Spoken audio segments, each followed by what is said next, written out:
Shin Megami Tensei III Nocturne.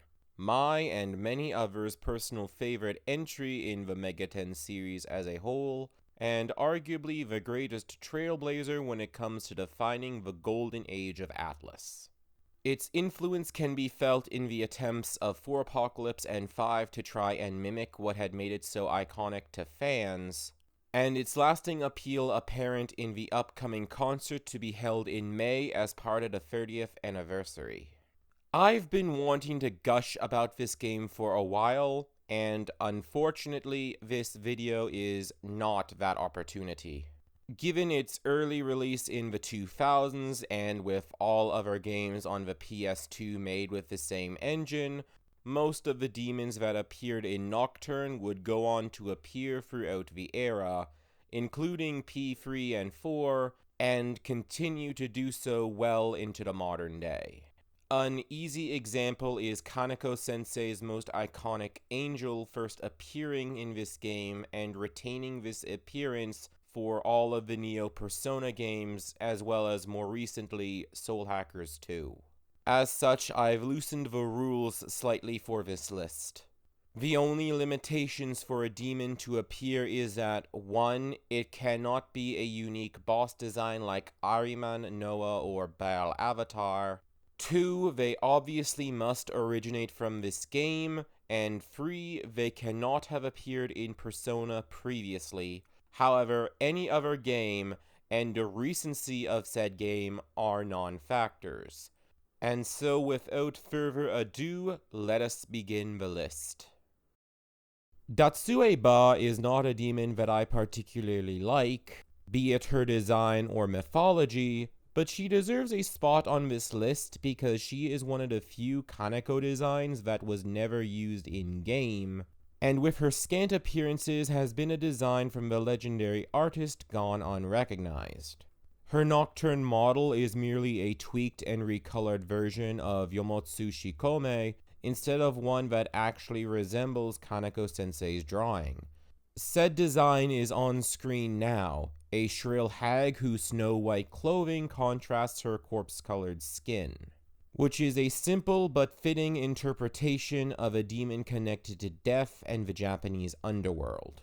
Now, I don't blame anyone for forgetting that Datsue-ba even existed until I reminded you, because the closest thing to plot relevance that she has is as an NPC in the game's first dungeon, who gives very general and vague advice that seems to relate to the requirements to get either the freedom or demon endings when questioned by Aradia. And the sad part is that this is by far Datsue-ba's most prominent appearance. 20 years after her debut, Datsue-ba has appeared a grand total of 2 times, with her sole other appearance being in the MMO SMT Imagine, an appearance that is, once again, just the recycled Nocturne model as opposed to her actual design.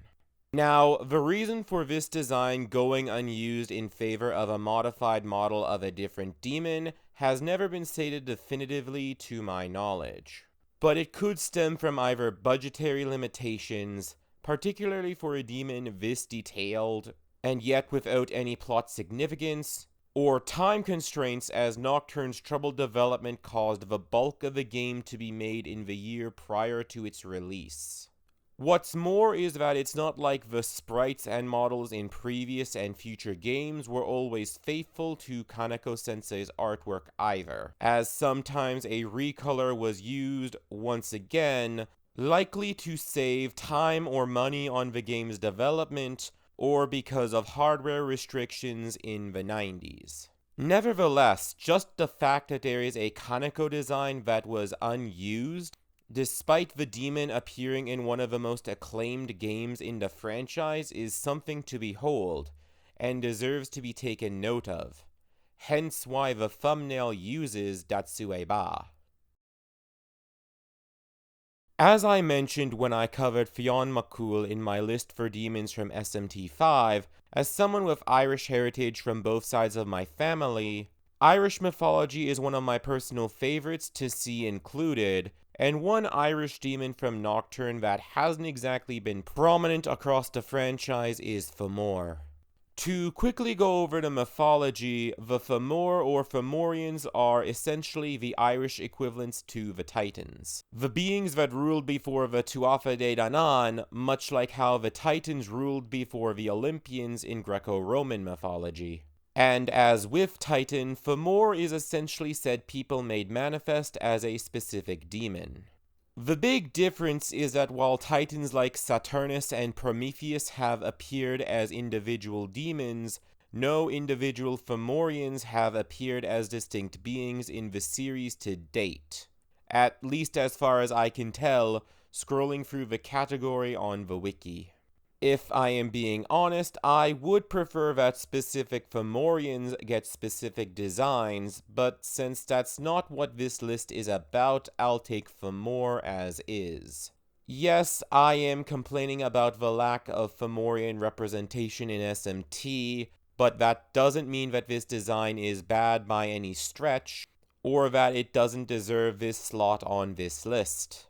In fact, I actually quite like how this design and its animations manage a mixture of cuddly and slovenly to reflect the Fomorians' association with negative traits.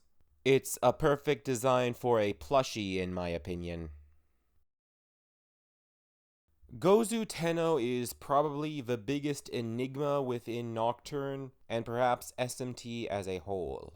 He is neither a summonable demon or boss battle, but is entirely an NPC with major plot significance, but barely any interaction with the protagonist. Although it is possible that Gozu Tenno is the true form of Baal Avatar, Chiaki's demonic sponsor, given some context. Namely, the fact that Baal is a title and Avatar implies the will of a separate power entirely, but that is speculation.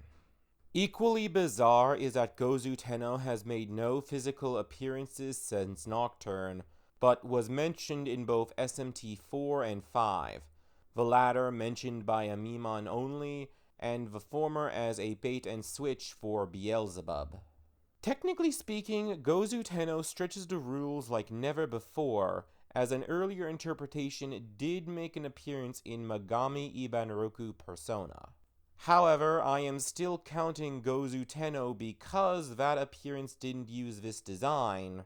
This demon's appearances are scant anyhow, and the to appear in Persona 6 part of the list is clickbait for a struggling channel, and the point of this series is to give spotlight to prominent designs that I'd like to see return anyhow. A minimalist but strong design, Albion stands out because of their ragdoll-like motions on seemingly solid and smooth clay or rock, defying common sense and the reality of solid, inflexible matter. An animation that somewhat reminds you of how Abaddon seems to swim through the ground, in how the supernatural nature of demons plays fast and loose with the rules of reality. Albion is most memorable as one of the more interesting boss battles of Nocturne, alongside his four minions, the four Zoa of the writings of poet William Blake. How said boss battle works is that should Albion perish, the Zoa will revive him, and Albion will do the same for each Zoa defeated, meaning that the meta of said battle is to press turns and defeat them all within close proximity to prevent resurrection.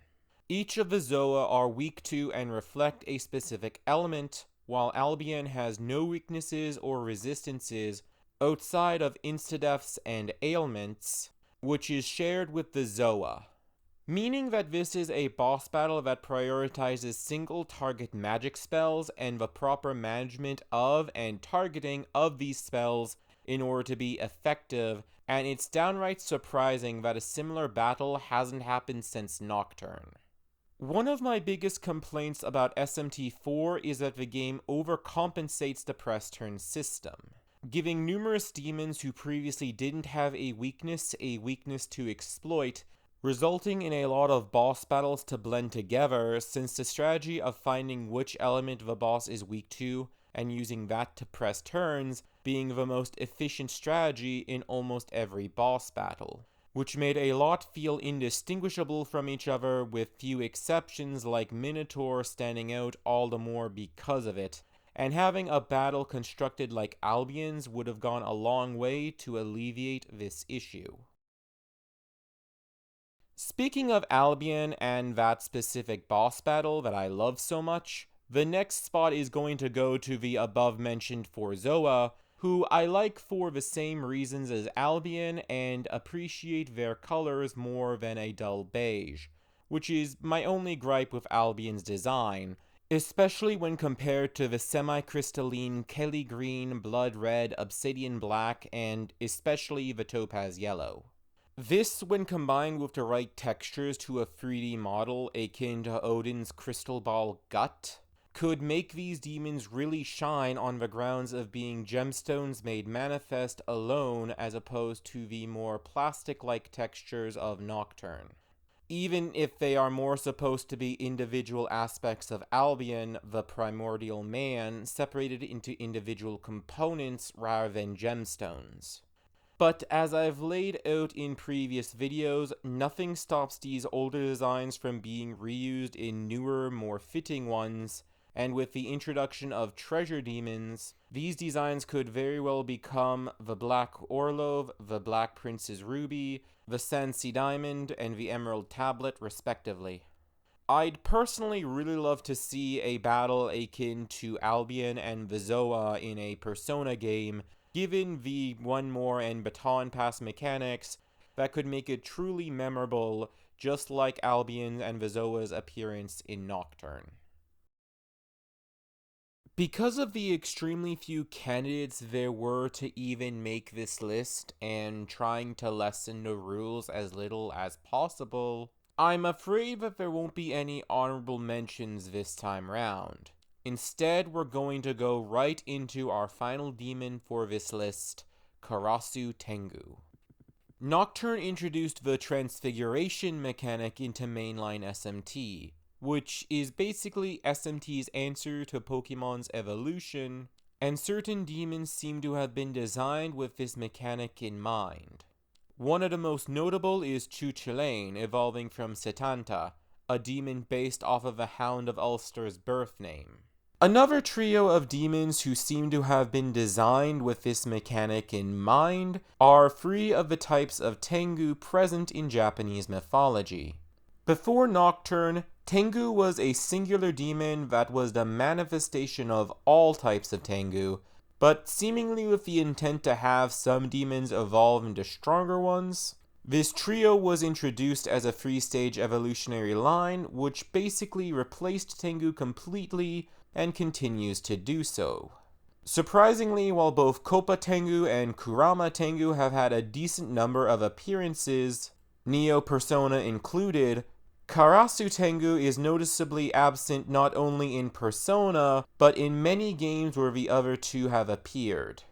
To quickly summarize the mythology and why this works for this evolutionary line, Koppa Tengu and Karasu Tengu are both types of Ko, or lesser Tengu, some of which serve greater Tengu such as the Dai Tengu and Kurama Tengu.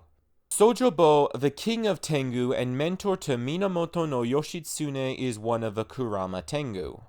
Koppa Tengu are the smallest of all Tengu, born from humans whose hearts are weak and cruel, or wolves who have lived an especially long time. And after a long period of time, Koppa Tengu will grow into Karasu Tengu.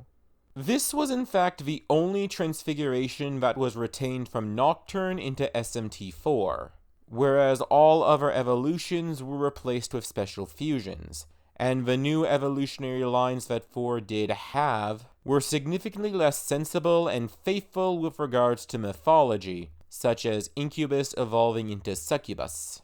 That is, in spite of Nocturne's transfigurations actually being present in the narrative of 4, with a side quest involving Setanta regaining the form of Cuchulainn. A somewhat odd trend that I'd like to see end come Persona 6, regardless of whether or not that game includes transfiguration or mutation like Persona 2 did. Transfiguration is a mechanic that is easily overlooked in terms of gameplay, not even returning in SMT5, Neo Persona, Soul Hackers 2, and Devil Survivor. Yet one that I've always found myself appreciating, especially when it ties back to into the mythology, one of the core appeals of the franchise, and it's something that I would like to see make a return in future installments. Fitting this mechanic snugly like a glove and having a strong ninja monk-like design, Karasu Tengu is the demon that I would like to see the most make more appearances, particularly in Persona moving forward, and that is more than enough reason on why it deserves the top slot on this list. Hey everybody, thanks for watching the video. This list of 6 was supposed to be out in February, but instead got delayed to April for a number of reasons. So I'm sorry that happened. Still going to try and get a list of 6 out every month, but I'm going to try and catch up for the months that I missed in May. Fortunately, I happen to know that the videos for 2 and 1 will not be as difficult as Nocturne. And just to make sure that they are, I am going to cut down a bit on the visuals in this editing. But I really couldn't bear to do that in Nocturne. Nocturne is one of my all-time favorite games. I figured it deserved some level of quality in the editing, which I guess I was a bit of a perfectionist over. Redid a few sections a few times, which is another reason this took so long. Speaking of quality, for some reason, one of the sections was only audible in one of my headphone ears. I have no idea why. I did most of this recording in one sitting, and the rest of the recording that I did with that did not have that issue. So I'm sorry if that happens. I did not have time to re-record it. If anyone could explain why what happened, I would greatly appreciate it in the comments. Audio has been kind of difficult for me to get a grasp on. And I guess in the comments you can comment what you like about Nocturne, or if you don't. It is my favorite game in the franchise, so I'm really hoping to one day be able to gush about it because I have a lot of video plans for it, but they're just not my priority at present.